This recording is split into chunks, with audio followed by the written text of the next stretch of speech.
چاشت کی نماز، ضحیٰ کی نماز، اگرچہ کچھ لوگوں نے اشراق اور ضحیٰ ایک ہی نماز کو کہا ہے، جبکہ ایسا نہیں ہے۔ اشراق شروق سے ہے، جب سورج نکلنے کے بعد انسان 2 رکعتیں پڑھتا ہے، اور حدیث کے الفاظ ہیں من صلی الفجر فی جماعہ ثم قعد يذكر الله عز وجل حتى تطلع الشمس ثم صلى ركعتين كانت له كأجر حجة وعمرة تامة جو شخص فجر کی نماز با جماعت پڑھتا ہے، پھر اللہ کے ذکر میں مشغول ہو جاتا ہے یہاں تک کہ سورج نکل آتا ہے، پھر اٹھ کے 2 رکعتیں پڑھتا ہے، یہ 2 رکعتیں اتنی مبارک ہیں، اللہ ذوالجلال مکمل حج اور عمرے کا اجر و ثواب اسے عطا کر دیتے ہیں۔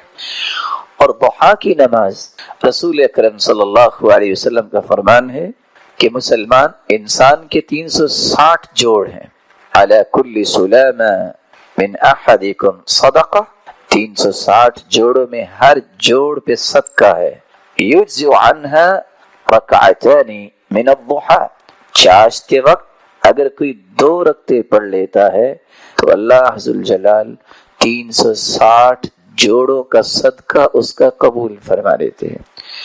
یہ 4 بھی پڑھی جا سکتی ہیں ضحیٰ کی، 6 بھی پڑھی جا سکتی ہیں، اور 8 بھی پڑھی جا سکتی ہیں۔ یہاں رشد و ہدایت کے متعلق راہوں کا تعین کیا، وہاں رشد و ہدایت کو ترک کر دینے والوں کا انجام بھی بیان کیا۔ یہ قارون، یہ فرعون، یہ حامان، ان کے پاس موسیٰ علیہ السلام واضح دلائل لے کر آئے، لیکن انہوں نے تکبر کیا۔ اس تکبر کا نتیجہ کیا نکلا؟ کسی پر تو اللہ عز و جلال نے پتھروں کی بارش کی، کسی پر عذاب ایسا آیا فرشتے نے چیخ لگائی اور کلیجے پھٹ گئے، کسی کو زمین میں دھنسا دیا، اور کسی کو پانی میں غرق کر کے عبرت بنا دیا۔ ساتھ ہی اللہ عز و جلال نے اس آیت کے تکملے میں کیا بیان کیا؟ وَمَا كَانَ اللَّهُ لِيَظْلِمَهُمْ وَلَكِنْ كَانُوا أَنفُسَهُمْ يَظْلِمُونَ، اللہ نے ان پہ کوئی ظلم نہیں کیا، انہوں نے اپنی جانوں پہ خود ہی ظلم کیا۔ دنیا کے اندر یہ تغیرات زلزلے کی شکل میں، مصائب کی شکل میں، اور طرح طرح کی مصیبتوں کی شکلیں آج انسان کے سامنے ہیں۔ ان کی اسباب کیا ہے؟ مقاصد کیا ہے؟ اللہ عز و جلال جب کسی قوم پہ مصیبت ڈالتے، اللہ عز و جلال کی طرف سے کوئی عذاب آتا ہے، کوئی آزمائش کا پہلو آتا ہے، اس کے مقاصد کیا ہوتے ہیں؟ اور پھر یہ مالک الملک کا فیصلہ، اس کے اسباب کیا ہیں؟ فیصلے تو اسی کے نافذ ہوتے ہیں۔ کسی بھی مصیبت کو جب انسان فیس کرتا ہے، بیماری کی شکل میں، دکھ کی شکل میں، غم کی شکل میں، مالی نقصان ہو یا جانی نقصان ہو، اس کے 4 بنیادی مقاصد ہو۔ اللہ عز و جلال تنبیہ بھی کرنا چاہتے ہیں اور اپنی مخلوق کی اصلاح بھی کرنا چاہتے ہیں۔ مقصود یہ ہوتا ہے کہ ان چیزوں کو دیکھ کے مخلوق پلٹ کے اپنے خالق کی طرف آ جائے، الرٹ ہو جائے کہ آج اگر ان کے ساتھ ہوا ہے تو کل کو تمہارے ساتھ بھی ہو سکتا ہے۔ اسی بات کو اللہ عز و جلال نے بیان کیا ہے، ظَهَرَ الْفَسَادُ فِي الْبَرِّ وَالْبَحْرِ بِمَا كَسَبَتْ أَيْدِي النَّاسِ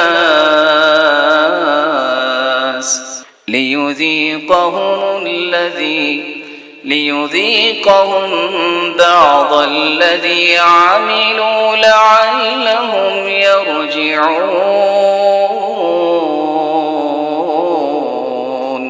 خشکی اور تری میں جو بھی فساد ظاہر ہوتا ہے اس کا سبب انسان کے اپنے اعمال، اور اللہ چاہتے کیا ہے؟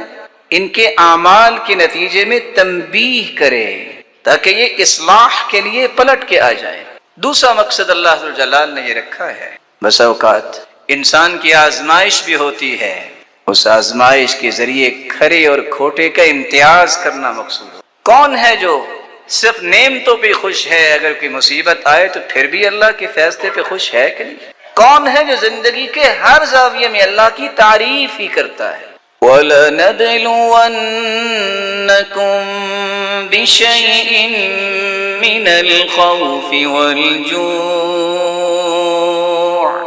وَنَقْصٍ مِّنَ الْأَمْوَالِ وَالْأَنفُسِ والثمرات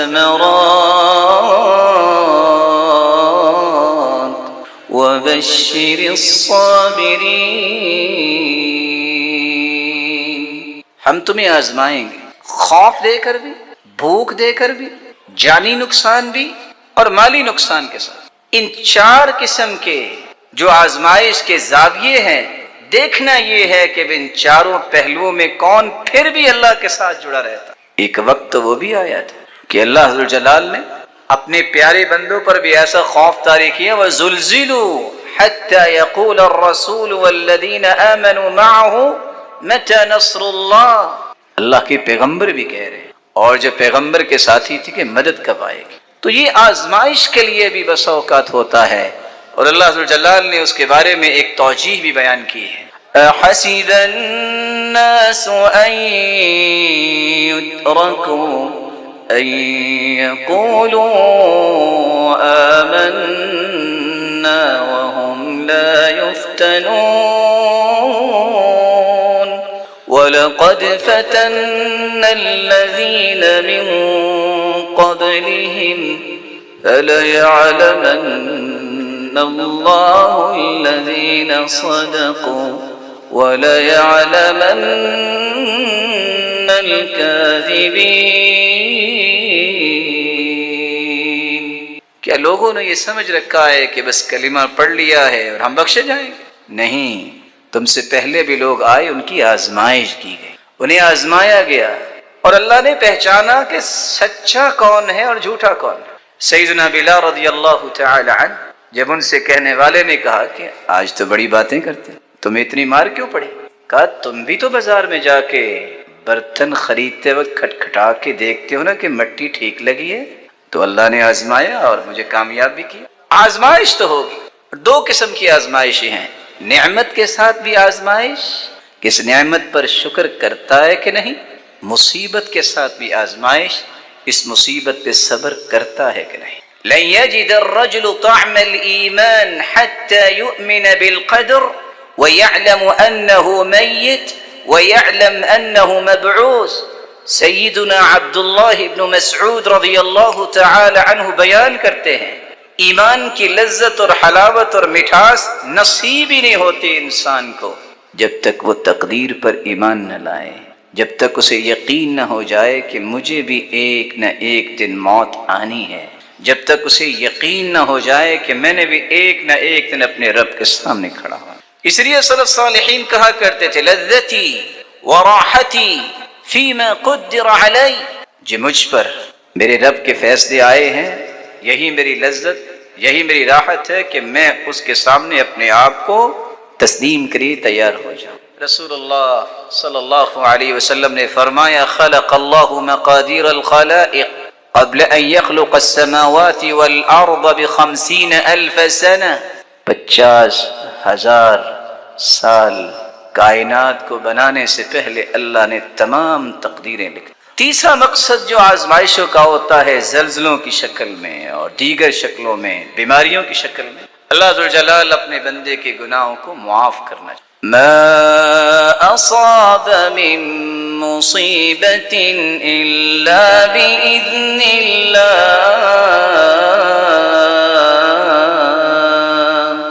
ومن يؤمن بالله يهدي قلبه والله بكل شيء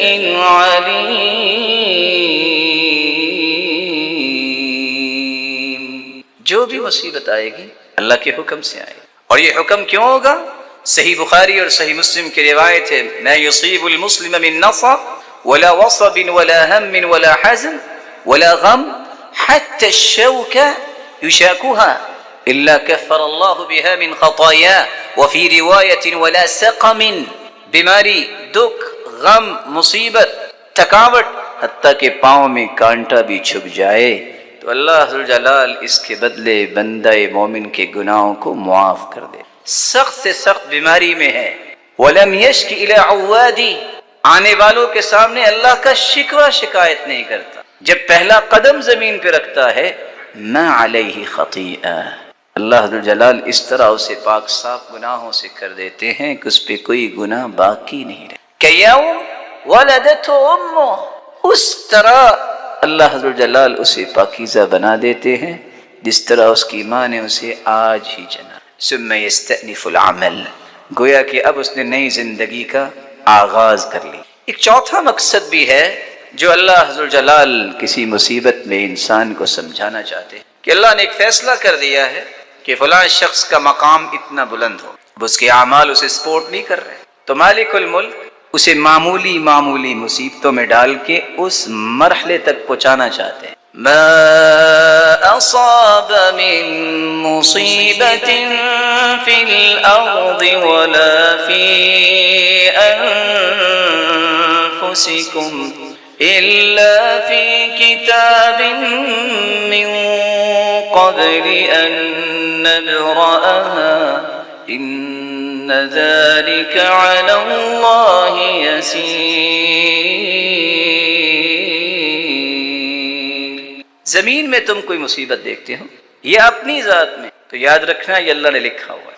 ان الرجل ليكون له عند الله المنزلة فما يبلغها العمل فما يزال الله يبتليه بما يكره حتى يبلغه إياها۔